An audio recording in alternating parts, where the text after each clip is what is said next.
Les attaques de l'Iran contre Israël vont se poursuivre, avec des objectifs qui vont s'élargir pour inclure les bases américaines dans la région dans les jours à venir, a rapporté samedi l'agence de presse phare d'Iran, citant des hauts responsables militaires iraniens.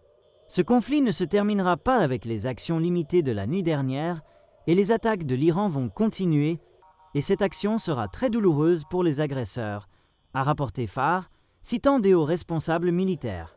Ils ont été cités disant que la guerre va s'étendre dans les jours à venir à toutes les zones occupées par le régime israélien et les bases américaines dans la région. La menace d'une guerre plus large survient alors que l'Iran et Israël continuent de se frapper mutuellement, après qu'Israël a lancé sa plus grande offensive aérienne jamais réalisée contre son ennemi de longue date, dans une tentative de l'empêcher de développer une arme nucléaire. L'Iran, quant à lui, a déclaré que les pourparlers avec les États-Unis sur la question nucléaire sont dénués de sens après l'attaque en Israël. L'autre partie a agi d'une manière qui rend le dialogue dénué de sens. On ne peut pas prétendre négocier et en même temps diviser le travail en permettant au régime sioniste de cibler le territoire iranien, ont cité les médias d'État samedi le porte-parole du ministère des Affaires étrangères, Esmaeil Baghaei.